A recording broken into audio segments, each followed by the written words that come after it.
नमस्कार, सगरमाथा प्राइम समाचारमा स्वागत छ। म कुलचन्द्र विष्ट। नमस्कार, म समीक्षा आचार्य। सुरुमा मुख्य समाचार। निर्वाचन आयोगभित्र 17 करोड भन्दा बढीको अनियमितता, अनावश्यक खर्च र कर छली गरेको आरोप, बक्यौता फर्चुट गर्न पत्र काट्यो। ओली सरकारले एउटा नसकेको प्रमुख प्रतिपक्षी दल कांग्रेस सभापति देउवाको आरोप, जनतालाई मुक्ति दिने आन्दोलनको तयारीमा लाग्न कार्यकर्तालाई निर्देशन। राष्ट्र सेवक कर्मचारीमा घुसखोरी प्रवृत्ति मौलाउँदै लिएको शपथ कार्यान्वयन नभएको गुनासो।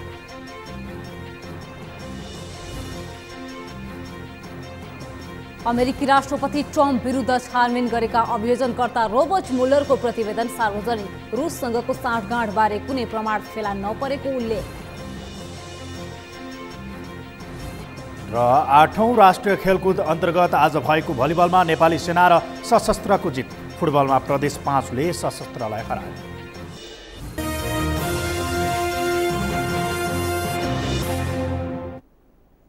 सगरमाथा प्राइम समाचार अब विस्तारमा। निर्वाचन आयोगले 17 करोड भन्दा बढीको अनियमितता गरेको पाइएको छ। महालेखाको वार्षिक प्रतिवेदनले आयोगमा अनियमितता भएको देखाएको हो। महालेखाले आर्थिक हिनामिना भएको औँल्याएपछि आयोगले सम्बन्धित पदाधिकारीलाई पत्र काटेर तत्काल बक्यौता फर्चौट गर्न ताकेता गरेको छ। श्रीकृष्ण सुवेदीको रिपोर्ट। स्थानीय तह र प्रतिनिधि तथा प्रदेश सभा चुनावमा निर्वाचन आयोगले झण्डै 17 करोड अपारदर्शी शीर्षकमा खर्च गरेको सार्वजनिक भएको छ। 3 तहको चुनावका बेला आयोगले अनावश्यक खर्च, कर छली र राज्य कोष खर्चेर किनेको गाडी असम्बन्धित व्यक्ति तथा निकायलाई दिएर अनियमितता गरेको महालेखाले औँल्याएको छ। महालेखाको वार्षिक प्रतिवेदनले अनियमितता सम्बन्धी तथ्य सार्वजनिक गरे लगत्तै आयोगले बेरुजुमा संलग्न पदाधिकारीलाई सार्वजनिक विवरण एकिन गरी तत्काल बक्यौता फर्चौट गर्न ताकेता गरेको हो। आयोगले जसको नाममा जति रकम बेरुजु छ त्यो सबै तत्काल फर्चौट गर्ने जनाएको छ। फर्चौटको लागि चाहिँ अब जसका नाममा बेरुजु देखेको उनीहरूलाई चाहिँ समन्वय गर्ने, उनीहरूलाई पत्राचार गर्ने, उनीहरूसँग सम्पन्न गर्ने, सम्पर्क गर्ने, उनीहरूलाई तिम्रो नाममा यसरी बेरुजु आइरहेको छ चाहिँ अब फर्चौट गर्नुहोस् भनेर हामी पत्राचार गरिरहेछौँ। र केही चाहिँ बेरुजु चाहिँ लगातार फर्चौट पनि भइरहेछ। अहिले चाहिँ मान्छेहरूले चाहिँ बेरुजुको चाहिँ भाउचरहरू चाहिँ ब्याङ्क राजस्व खातामा जम्मा गरेर भाउचरहरू हामीलाई पेस पनि गरिरहेका छन्। तर ठ्याक्कै एमाउन्ट कति भएको छ त्यो मलाई भन्न सक्दिनँ। तर बेरुजु फर्चौटको काम चाहिँ तीव्र गतिले अगाडि बढिएको छ। महालेखा परीक्षकको प्रतिवेदन अनुसार निर्वाचन आयोग र यस मार्फत 490 निकायले 16 करोड 84,70,000 बेरुजु गरेकोमा 1,05,000 रुपियाँ फर्चौट गरेका छन्। अब 16 करोड 83,65,000 रुपियाँ फर्चौट गर्न बाँकी छ। निर्वाचन आयोगमा चाहिँ 16 करोड 83,65,000 छ। निर्वाचन आयोगमा चाहिँ 1.78% बेरुजु छ। यो निर्वाचन कार्यालयको अब खर्च बढी छ। अब के अरे प्रतिनिधि सभा को निर्वाचन, प्रदेश सभाको निर्वाचन, दोस्रो चरणको स्थानीय तहको निर्वाचन, यी निर्वाचनहरूमा चाहिँ निर्वाचन आयोग र मातहतका कार्यालयहरूले चाहिँ निर्वाचनमा गरेको खर्चमा कानुनको पालना नभएर त्यसमा चाहिँ बेरुजुहरू देखेको कारणले निर्वाचन आयोगमा के बेरुजुहरू बढी छ। अझ अचम्म त के छ भने आयोगका पदाधिकारीले सरकारको निर्णय बिना नै सुविधा खर्च लिएको, प्राविधिक सहायता खर्चको लेखापरीक्षण नगराएको र निर्देशिका पालना नगरेको प्रतिवेदनमा उल्लेख छ। आयोगको बदमासी कतिसम्म छ भने आयोगले चुनावको बेला भुक्तानी गरेको रकमको कर समेत काटेको छैन। यसरी आयोगले 16 लाख कर छली गरेको छ। बिलभन्दा बढी रकम देखाई करिब 58 लाख रकम पनि हिनामिना भएको छ। सगरमाथा टेलिभिजनका लागि क्यामेरा पर्सन सुरेन्द्र राउतका साथ श्रीकृष्ण सुवेदी, काठमाडौँ। नेपाल कम्युनिस्ट पार्टी नेकपाका अध्यक्ष पुष्पकमल दाहाल प्रचण्डले नेपालमा लगानीको वातावरण बनाउन सरकारले निजी क्षेत्र मैत्री ऐन निर्माण गर्न लागेको बताउनु भएको छ। भरतपुरमा आजदेखि सुरु भएको प्रदेश नम्बर 3 को विकासका अवसर र सम्भावनाहरू विषयक निजी क्षेत्रसँगको अन्तर्क्रिया कार्यक्रममा बोल्दै उहाँले नेपाली उद्योगी व्यवसायी र स्वदेशी लगानीलाई प्रोत्साहन गर्न सरकारले निरन्तर प्रयास गरिरहेको बताउनु भयो। स्वदेशी व्यवसायी र लगानीलाई प्रोत्साहन नगरी विदेशी लगानीकर्ता नेपाल ल्याउँछु भनेर सोच्नु दिवास्वप्न हुने उहाँको तर्क छ। लगानीका लागि निजी क्षेत्रलाई विश्वासमा लिन सरकारले सक्दो प्रयास गर्ने प्रचण्डले बताउनु भयो। उहाँले विकास निर्माणमा प्रतिपक्ष र सत्तापक्ष कोही नभएको भन्दै आर्थिक विकासमा सबै एकै मञ्चमा बसेर काम गर्नुपर्ने बताउनुभयो।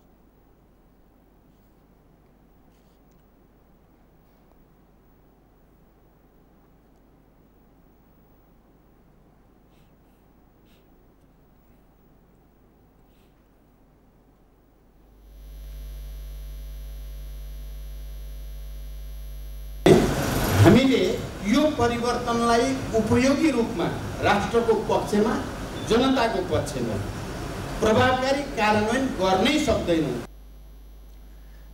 कार्यक्रममा नेपाली कङ्ग्रेसका नेता एवं पूर्व अर्थमन्त्री डाक्टर रामशरण महतले नेपालमा गुणस्तरीय योजना र नीति निर्माणमा समस्या नभई कार्यान्वयनमा समस्या रहेको बताउनु भयो। उहाँले विगतका सरकारले अघि सारेका कयौं केन्द्रीय आयोजनाहरू अलपत्र परेको बताउनु भयो। विगतमा प्रतिबद्धता भएका र सरकारले स्वीकृत गरेका योजनाहरू समयमै सम्पन्न गर्नुपर्ने कसैले सूचना गरेर छोडे, कसैले सूचना नगरिकन छोडेका छन्, कसैले अलपत्र पारेका छन्। यस्ता योजनाहरू चाहिँ भद्रगोल व्यवहारिक अवस्थामा पनि चाहिँ पुगेको अवस्था छ। भनेपछि यस प्रकारको चाहिँ हाम्रो पब्लिक सेक्टरका इम्प्लिमेन्टेसनका योजनाहरू, इम्प्लिमेन्टेसन गरेका योजनाहरू यति बेहाल अवस्थामा छ। त्यसकारण म भन्छु गभर्नेन्सको क्वालिटी इम्प्रुभ गर्नुपर्छ। यस्तै प्रदेश नम्बर 3 का मुख्यमन्त्री डोरमणि पौडेलले प्रदेश सरकार लगानी मैत्री वातावरण निर्माणका लागि प्रदेश सरकार तयार रहेको बताउनु भयो।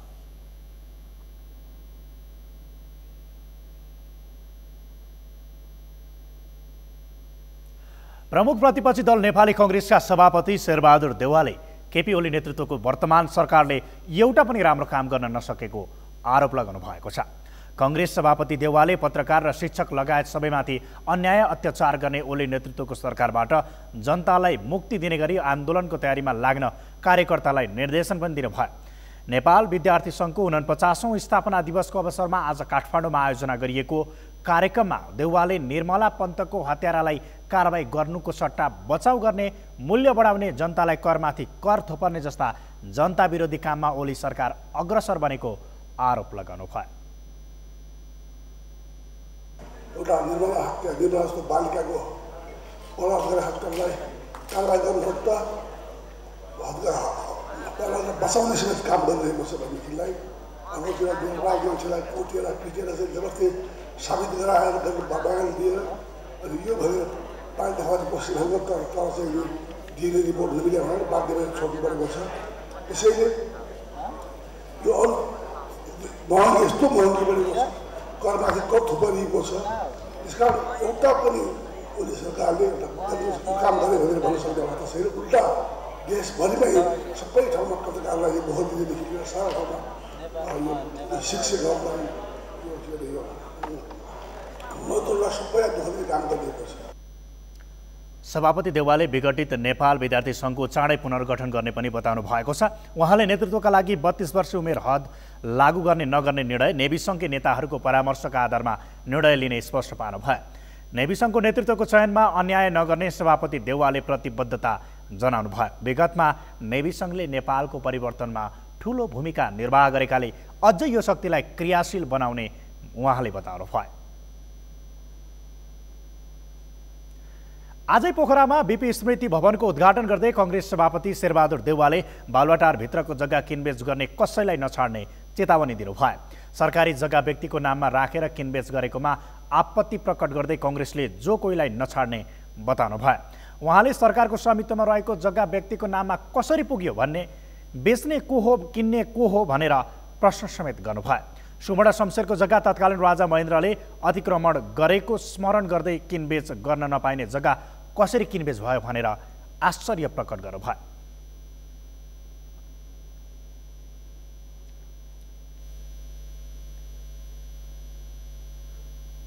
त्यो जग्गा कसको नाममा छ, कसको नाममा कसरी भयो, त्यो बेच्ने को हो किन्ने को हो, त्यो त राष्ट्रिय ब्याङ्कको जग्गा भयो हिसाब, सुवर्ण समितिको जग्गा हो हिसाब। जग्गा कहाँ बेच्नु पाउँछ? अतिक्रमण भएको हो भने पनि बेच्नु कहाँ पाउँछ? सरकारी जग्गा भयो त्यो। त्यस कारण चाहिँ यो जग्गा बेच्न पाइने, किन्न पाइने थाहा पाइपाइ जो काम गरिएको छ यसलाई हामीले छोड्नेवाला छैनौँ। सभापति देउवाले केपी ओली सरकार भ्रष्टाचारमा डुबेको र देशमा लुटतन्त्र मचाएको आरोप समेत लगाउनुभयो। उहाँले निर्मला पन्त हत्याकाण्डमा सरकारकै हात रहेको औल्याउँदै सरकार नै दोषी लुकाउन लागेको आरोप लगाउनुभयो। कार्यक्रममा नेपाली कङ्ग्रेसका केन्द्रीय सदस्य धनराज गुरुङले सिंहदरबारमा बसेर कम्युनिस्टको बर्को ओढेर देश लुट्न नपाइने भन्दै कम्युनिस्टले प्रधानमन्त्री निवास बालुवाटारमा समेत आँखा गाडेको आरोप लगाउनुभयो।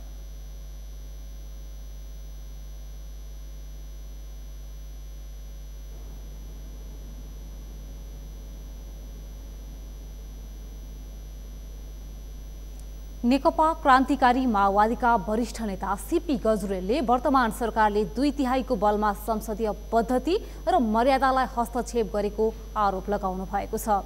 शुक्रबार काठमाडौँमा आयोजित एक कार्यक्रममा गजुरेलले संसदीय समितिमा नागरिकता विधेयकका बारेमा छलफल भइरहँदा नागरिकता वितरणका लागि सर्कुलर जारी गर्दै सरकारले संसदीय पद्धति र मर्यादालाई हस्तक्षेप गरेको आरोप लगाउनुभयो।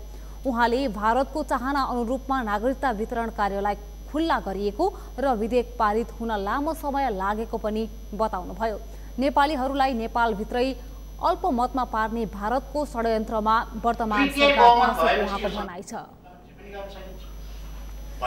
लोग्ने मान्छेलाई स्वानी मान्छे, स्वानी मान्छेलाई लोग्ने मान्छे बनाउन सक्दैन, अरू जे पनि गर्न सक्छ भनिन्छ। त्यो पनि सकिने भइसक्यो। अब त त्यो पनि सकिने भइसक्यो। अब 2/3 बहुमत चाहिँ लिएर चाहिँ ओलीजी बसिरहेका छन्। हुँदा हुँदै यो राष्ट्रघातको मात्रै कुरा छोडिदिन्छु। यो त छ हेर्नुहोस् त, बालुवाटारै बेचेर खाइसक्यो। आफै बसेको चाहिँ प्रधानमन्त्रीको निवास चाहिँ बेचेर खाइसक्यो। अनि अब अहिले अर्को एजेन्डा छ अरे भन्ने पनि यहाँ मिडियामा मैले सुनेको छु। अब सिंहदरबार बेचेर अब सिंहदरबार बेच्नुतिर गइरहेको ल। यसो गरेर उनीहरूले होल देश चाहिँ अर्केलाई बेच्दिन्, टुक्रा टुक्रा पहिल्यै बेचेर खान्छ। त्यस्तै उहाँले कम्युनिस्ट भन्ने नेकपाका नेताहरूले बालुवाटारलाई बेचेको र सिंहदरबार नै बेच्ने तयारीमा लागेको टिप्पणी गर्नुभयो। नेता गजुरेलले सरकारले नै भ्रष्टाचारीलाई प्रश्रय दिएको र सरकारलाई कसैले रोक्न नसकेको बताउनुभयो। अहिले प्रतिपक्षी कङ्ग्रेस पनि निरीह देखिएको आरोप लगाउनुभयो। उपराष्ट्रपति नन्दबहादुर पुनले सकारात्मक सोच र सकारात्मक कामको थालनी गर्दै देशलाई समृद्ध बनाउनतिर लाग्न सबैलाई आह्वान गर्नुभएको छ। नेपाल औषधि व्यवसायी सङ्घको आज पोखरामा 13औं राष्ट्रिय अधिवेशनको उद्घाटन गर्दै उपराष्ट्रपति पुनले आन्दोलनबाट प्राप्त उपलब्धिको संस्थागत गर्न वैकल्पिक पार्टी र नेता खोजेर नहुने भन्दै सकारात्मक सोचका साथ समृद्धको पक्षमा लाग्न जोड दिनुभयो। नेता इतिहासले जन्माउने भन्दै देशभित्रै सम्भावना खोज्नुपर्ने उहाँको जोड छ। हामी सबैको कर्तव्य दायित्व भनेको देशलाई छिटै समृद्ध बनाउने र हामी छिटै सुखी र समृद्ध हुने र खुसी हुने, हाम्रो त्यसमा सहभागी बन्ने हाम्रो दायित्व हो भन्ने लाग्दछ। निश्चय पनि तपाईहरुले भने जस्तै हामी सकारात्मक सोचको विकास गरौँ र सकारात्मक कामको थालनी गरौँ, यो नै महत्त्वपूर्ण कुरा हो। उपराष्ट्रपति पुनले देश गुणस्तरीय औषधिमा आत्मनिर्भर बन्नुपर्नेमा समेत जोड दिनुभयो। देशमा आवश्यक गुणस्तरीय औषधिलाई सरकारले प्राथमिकतामा राखेर नेपालमै उत्पादन गरी औषधिमा आत्मनिर्भर बन्नुपर्ने उहाँको सुझाव छ। शुक्रबारदेखि होटल ग्रान्ड पोखरामा सुरु भएको अधिवेशनमा देशभरका 270 जना औषधि व्यवसायी प्रतिनिधि सहभागी रहेका छन्। उद्योग वाणिज्य तथा आपूर्ति मन्त्री मातृका प्रसाद यादवले श्रमको सम्मान गर्न उद्योगीहरूलाई आग्रह गर्नुभएको छ। मन्त्री यादवले श्रमिकहरूको श्रमकै कारण प्रत्येक उद्योग चलेको भन्दै श्रमको उचित सम्मान गर्न आग्रह गर्नुभएको हो। श्रमिकको पारिश्रमिक वृद्धि गर्दा आफ्नो उद्योगको उत्पादनमा वृद्धि हुन्छ भन्ने सच्चाइलाई उद्योगीले बुझ्नुपर्ने यादवको भनाइ छ। नेपाल पश्मिना उद्योग सङ्घको 18औं वार्षिक साधारण सभाको उद्घाटन गर्दै उहाँले आफ्नो उद्योगको उत्पादन बढाउन उद्योगीहरूले श्रमिकहरूको श्रमको सम्मान र माया दुवै गर्नुको विकल्प नरहेको स्पष्ट पार्नुभयो। उहाँले निजी क्षेत्रसँग मिलेर काम गर्न सरकार प्रतिबद्ध रहेको पनि बताउनुभयो। त्यो मानसिकता राखिदिनु त, र यी हाम्रा मित्र हुन्, यी सहयोगी हुन्, र श्रमिकहरूले के पनि हुन्, यहाँ त काम पाएको छु, यहाँ इमानदारीपूर्वक खट्नुपर्छ, उत्पादनमा जोड गर्नुपर्छ, यो छैन के मतलब। मन्त्री यादवले नेपालको पश्मिना व्यवसाय ओह्रालो लाग्दै गए पनि सो समस्या समाधानका लागि पश्मिना उद्योगहरू सरकारसँग परामर्श समेत गर्न नचाहेको गुनासो गर्नुभयो।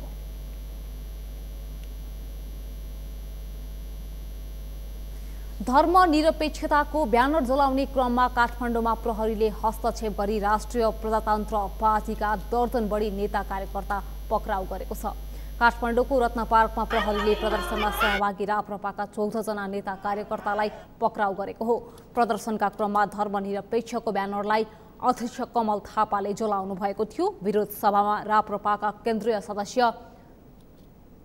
रेवती कार्की सहित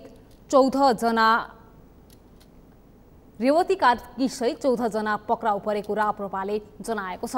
त्यसअघि रत्न पार्कमा आयोजित विरोध सभामा राप्रपाका अध्यक्ष कमल थापाले नेपालमा विदेशी धर्म लाद्ने काम भएको बताउनुभयो। उहाँले सरकारको गलत व्यवहारका कारण नयाँ माओवादीको जन्म हुन खोजेको धारणा पनि राख्नुभयो।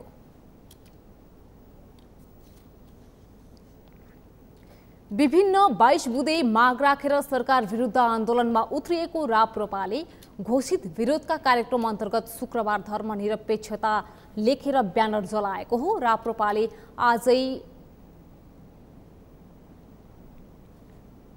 दाङ सहित विभिन्न जिल्लामा पनि प्रदर्शन गरेको छ।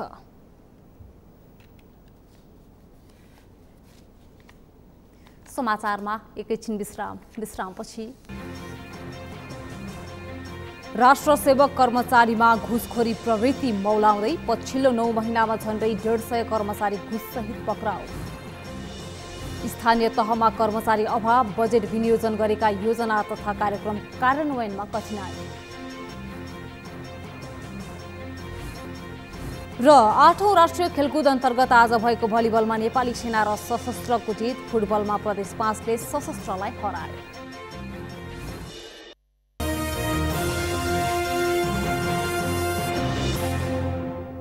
विश्रामपछि समाचारमा स्वागत छ। अब बाँकी समाचार। सरकारी कर्मचारी देशका राष्ट्र सेवक हुन्, तर पछिल्लो समय तिनै राष्ट्र सेवक कर्मचारीहरूमा घुसखोरी प्रवृत्ति मौलाउँदै गएको छ, जस अन्तर्गत 9 महिनाको अवधिमा मात्रै 129 जना राष्ट्र सेवक कर्मचारीलाई अख्तियारले नियन्त्रणमा लिएको छ। मेनुका श्रेष्ठको रिपोर्ट। म भ्रष्टाचार गर्दिन, म भ्रष्टाचार हुन दिन्न, म देश र जनताका लागि इमानदार भएर काम गर्ने प्रतिज्ञा गर्छु, यो सरकारी कार्यालयको ढोकामा देखिने नारा हो। राष्ट्र सेवक कर्मचारीले दैनिक कार्यालय पुगे पश्चात यही नाराका साथ शपथ लिनुपर्ने प्रावधान छ। तर कतिपय राष्ट्र सेवक कर्मचारीमा यो नियम लागू नै हुँदैन। अख्तियार दुरुपयोग अनुसन्धान आयोगको तथ्याङ्क अनुसार पछिल्लो 9 महिनामा मात्रै 129 जना राष्ट्र सेवक कर्मचारी पक्राउ परेका छन्, जसमा अख्तियारकै 1 जना आयुक्त, जनप्रतिनिधि 2, सहसचिव तहका 2, उपसचिव तहका 7 जना, शाखा अधिकृत स्तरका 20 र सबैभन्दा बढी नायब सुब्बा तहका 36 जना कर्मचारी पक्राउ परेका छन्। साउन 1 गतेदेखि अहिलेसम्म भनेको 9 महिनामा, असारसम्मको त हाम्रो पुरानो वार्षिक प्रतिवेदन छँदैछ हैन। अहिले यो 9 महिनाको अवधिमा 92 वटा स्टिङ अपरेसन, त्यसमा 129 जना चाहिँ पक्राउ परिसकेका छन्। यसमा सहसचिवदेखि कार्यालय सहयोगीसम्मकै कर्मचारीहरू छन्। त्यसो त नेपाल व्यापक भ्रष्टाचार हुने देशहरूको सूचीमा अग्रस्थानमा रहेको छ। ट्रान्सपरेन्सी इन्टरनेसनलका अनुसार नेपाल बढी भ्रष्ट मुलुकहरूको सूचीमा 124औं स्थानमा पुगेको छ। यो अवस्था अघिल्लो वर्षको भन्दा अझ नाजुक हो। यसअघि नेपाल 31 अङ्कसहित 122औं स्थानमा रहेको थियो। यस आधारमा पनि नेपाल दक्षिण एसियामा भ्रष्टाचार हुने मुलुकको सबैभन्दा अगाडि रहेको भन्दै चिन्ताहरू व्यक्त भएका छन्, जसमा विभिन्न क्षेत्रमा भएको भ्रष्टाचारमा अख्तियारको पछिल्लो प्रतिवेदनहरूले पनि पुष्टि गर्दै आएको छ। तर जिम्मेवार निकाय अनियमिततामा फसिरहँदा विज्ञहरू भने आफ्ना सामान्य कुराहरू पनि परिपूर्ति नहुँदा यसरी नैतिक शिक्षाबाट विचलित भइरहेका छन्। अब त्यहाँ 2 थरी छ। एक थरी चाहिँ के भने उनीहरूको दैनन्दिन आवश्यकता नपुगेको हुनाले उनीहरूले त्यो गरेको पनि देखिन्छ, जुन त्यो पनि अपराध कर्म हो, त्यो गर्न चाहिँ छुट छैन। त्यसले पुग्दैन भने उनीहरूले अर्को व्यवसाय अपनाउनु पर्यो, जागिर छोडेर जानु पर्यो। विज्ञहरू पनि भ्रष्टाचार नियन्त्रण गर्ने निकायलाई स्वतन्त्रपूर्वक काम गर्न दिने हो भने केही हदसम्म भ्रष्टाचार नियन्त्रण हुने बताउँछन्। तर यसका लागि भर्याङको कसिङ्गर माथिबाट बढारे जस्तो भ्रष्टाचार पनि माथिल्लो तहबाटै नियन्त्रण गर्न जरुरी छ। सगरमाथा टेलिभिजनका लागि क्यामेरामा सङ्गम कोइरालाका साथ मेनुका श्रेष्ठ, काठमाडौँ।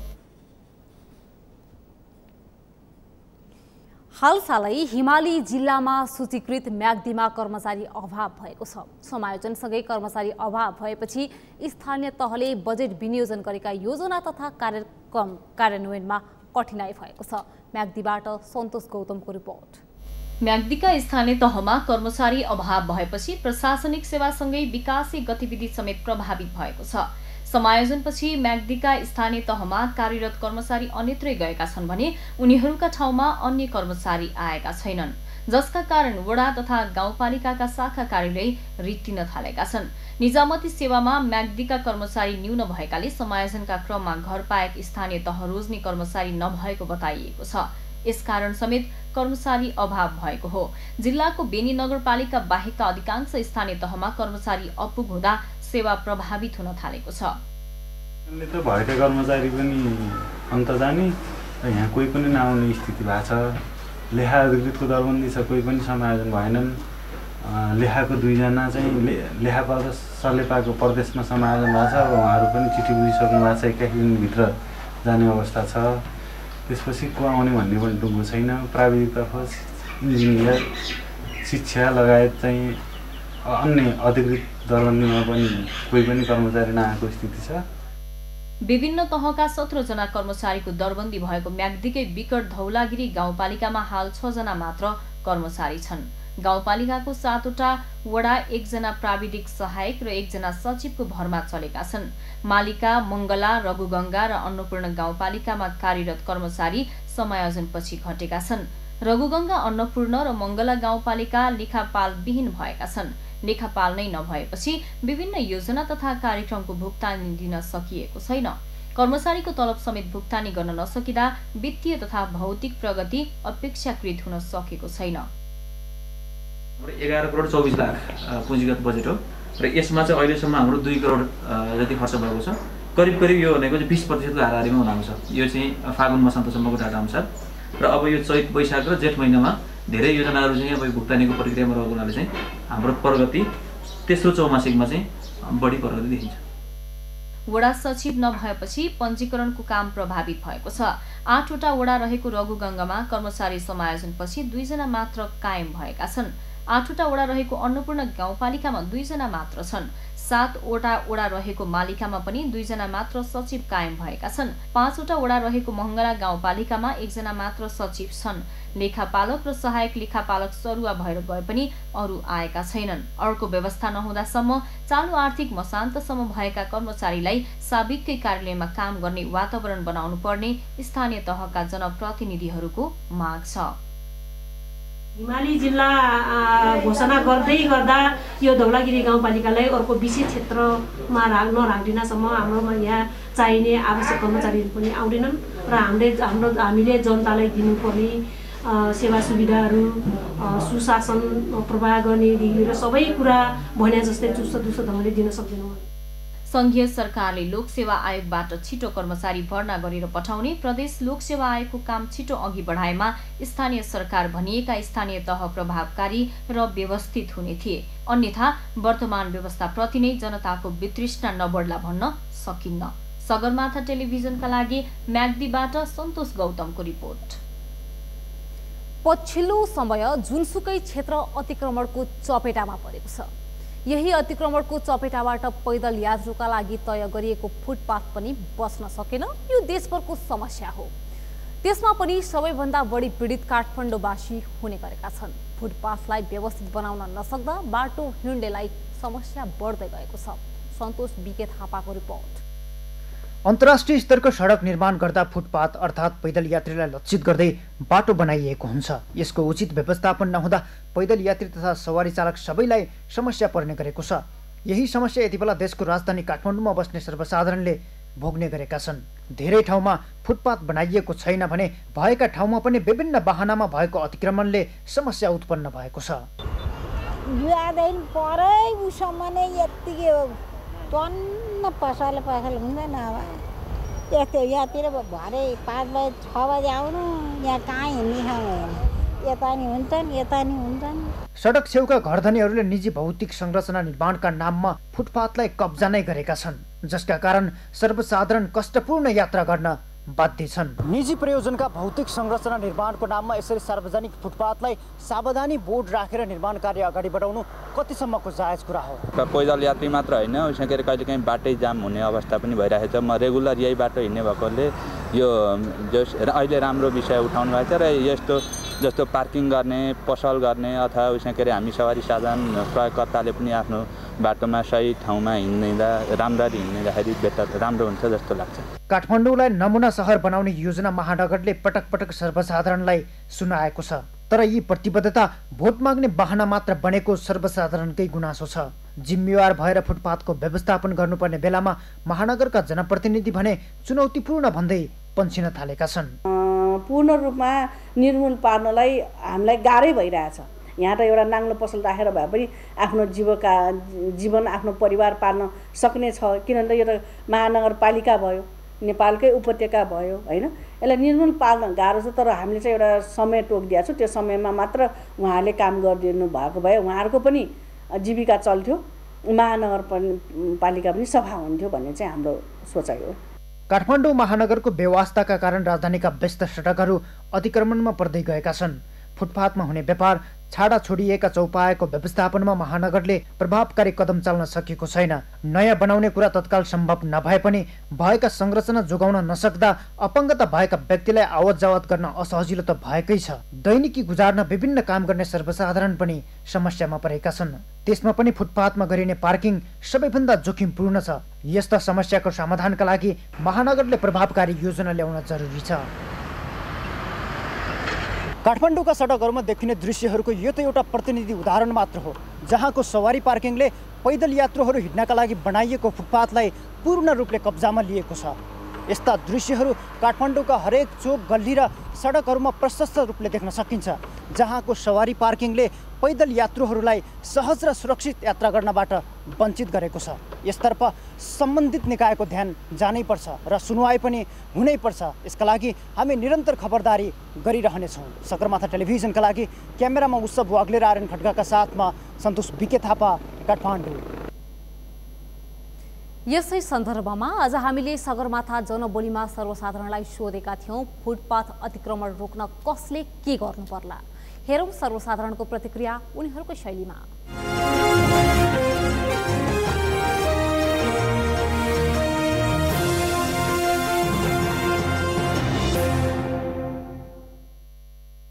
खास गरेर भन्नुपर्दा अब त्यहाँ विभिन्न मान्छेले मार्केट लगाएको हुन्छ, विभिन्न अब साँझ पखेको बेला त्यहाँ त्यति बेला त हिँड्ने मान्छेलाई गाह्रो हुन्छ। अब विभिन्न अपाङ्ग मान्छेहरूको लागि बाटो बनाएको तिनीहरूलाई पनि अब हिँड्नलाई गाह्रो हुन्छ।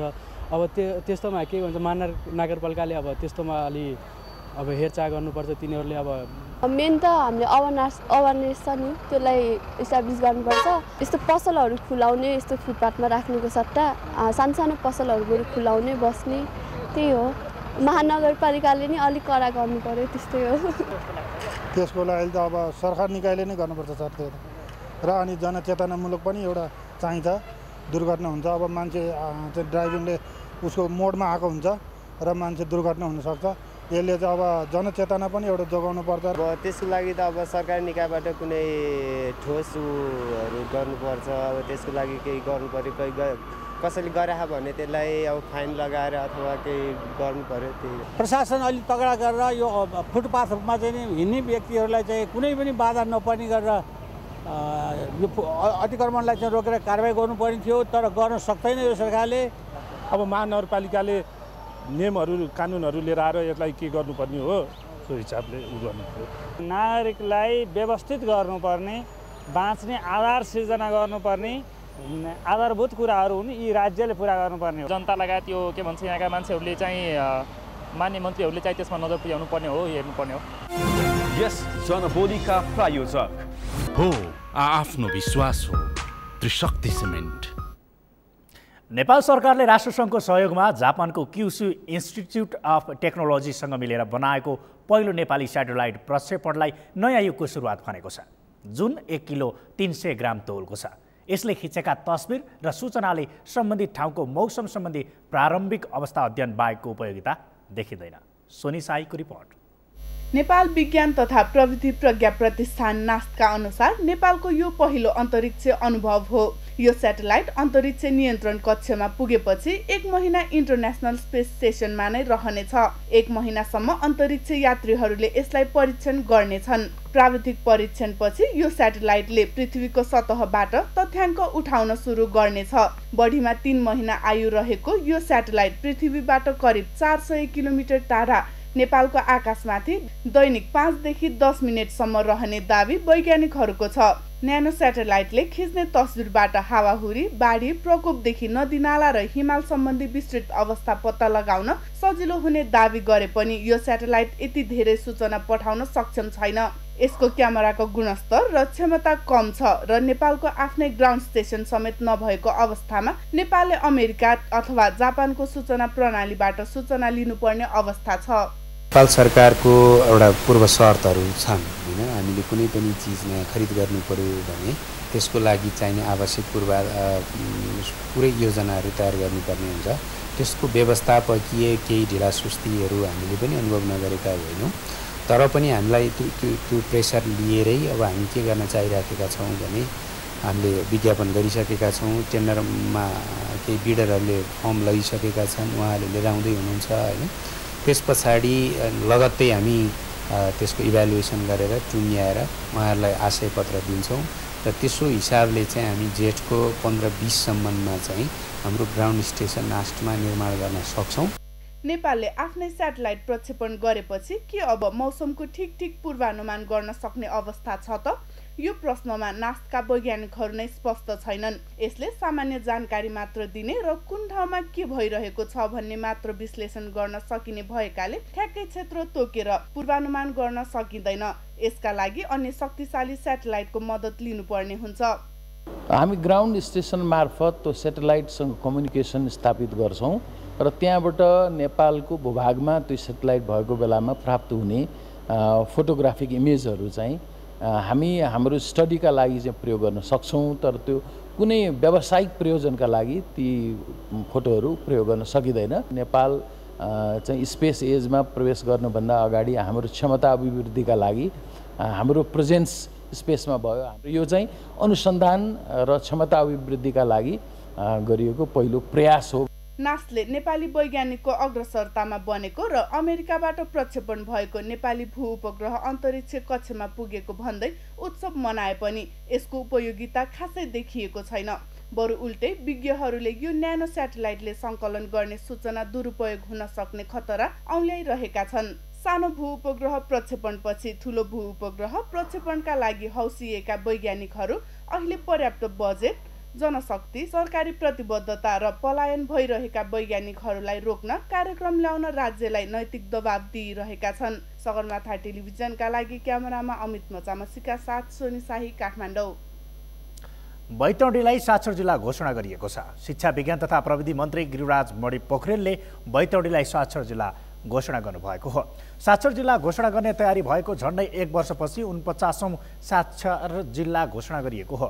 15 वर्षदेखि 60 वर्ष उमेरसम्मको साक्षरता दर 95% भन्दा माथि जिल्लालाई साक्षर जिल्ला घोषणा गरिएको हो।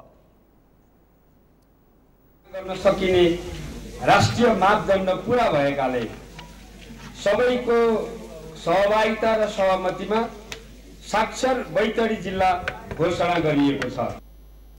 जिल्लाका 10 स्थानीय तहले गत वर्ष नै साक्षर घोषणा गरिसकेका थिए। आर्थिक वर्ष 2071-72 गरिएको साक्षरता सर्वेक्षणको तथ्याङ्क अनुसार साक्षर घोषणा गरिएको हो। सगरमाथा प्राइम समाचारमा पुनः एकैछिन विश्रामपछि अमेरिकी राष्ट्रपति ट्रम्प विरुद्ध छानबिन गरेका अभियोजनकर्ता रोबर्ट मुलरको प्रतिवेदन सार्वजनिक। रुससँगको साँठगाँठबारे कुनै प्रमाण फेला नपरेको उल्लेख। र 8औं राष्ट्रिय खेलकुद अन्तर्गत आज भएको भलिबलमा नेपाली सेना र सशस्त्रको जित। फुटबलमा प्रदेश 5ले सशस्त्रलाई हरायो।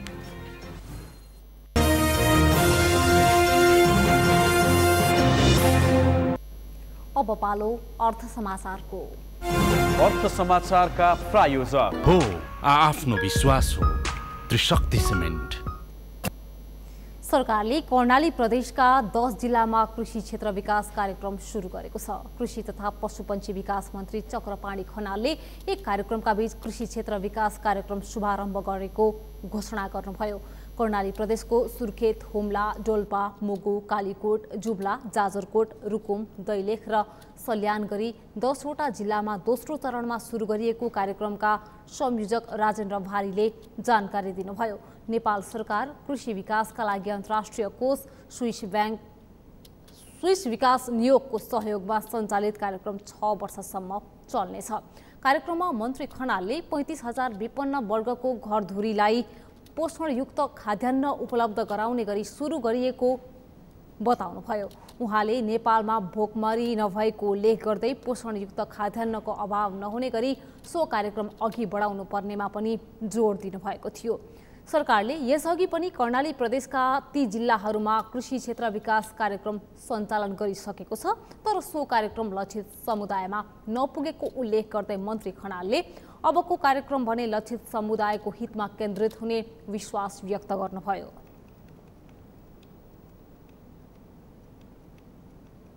अब पालो खेल समाचार।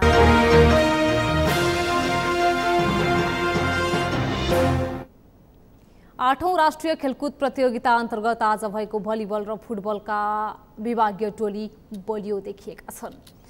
आठौं राष्ट्रिय खेलकुद प्रतियोगितामा आज भएको पुरुष भलिबलतर्फ नेपाली सेनाको त्रिभुवन आर्मी क्लबले गण्डकी प्रदेशलाई सोझो सेटमा पराजित गरेको छ। नेपालगञ्जको खजुरास्थित शुक्र भलिबल मैदानमा भएको खेलमा आर्मीले गण्डकीलाई 3-1 को सोझो सेटमा पराजित गरेको हो। आर्मी विरुद्ध पहिलो सेट हात पारेको गण्डकी प्रदेशका खेलाडीहरूले पहिलो सेट राम्रो खेले पनि पछिल्ला 3 सेटमा लय कायम राख्न सकेनन्।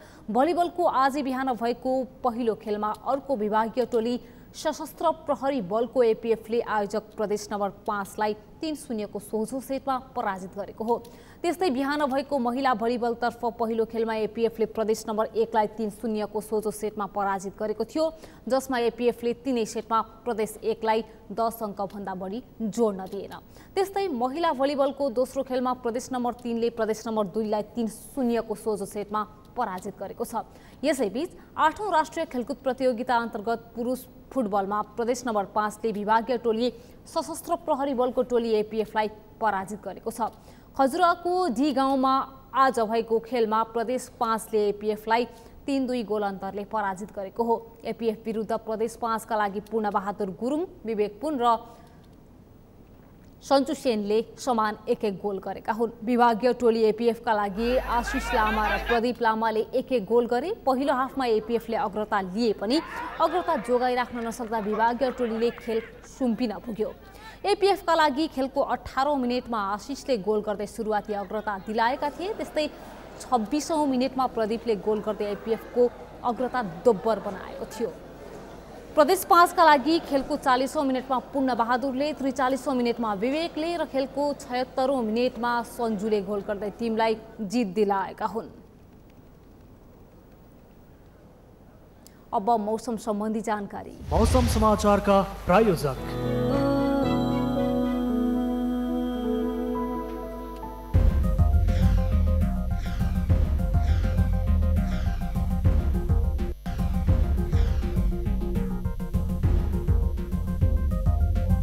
यस मौसम समाचारका प्रायोजक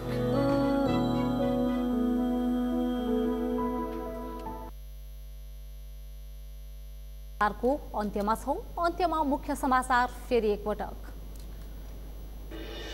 निर्वाचन आयोगभित्र 17 करोड भन्दा बढीको अनियमितता, अनावश्यक खर्च र कर छली गरेको आरोप, बक्यौता फर्सोड गर्न पत्र काटियो। ओली सरकारले एउटा पनि राम्रो काम गर्न नसकेको प्रमुख प्रतिपक्षी दल कांग्रेस सभापति देउवाको आरोप, जनतालाई मुक्ति दिने आन्दोलनको तयारीमा लाग्न कार्यकर्तालाई निर्देशन। राष्ट्र सेवक कर्मचारीमा घुसखोरी प्रवृत्ति मौलाउँदै लिएको शपथ कार्यान्वयन नभएको गुनासो। अमेरिकी राष्ट्रपति ट्रम्प विरुद्ध छानबिन गरेका अभियोजनकर्ता रोबर्ट मुलरको प्रतिवेदन सार्वजनिक। रुससँगको साँठगाँठबारे कुनै प्रमाण फेला नपरेको उल्लेख।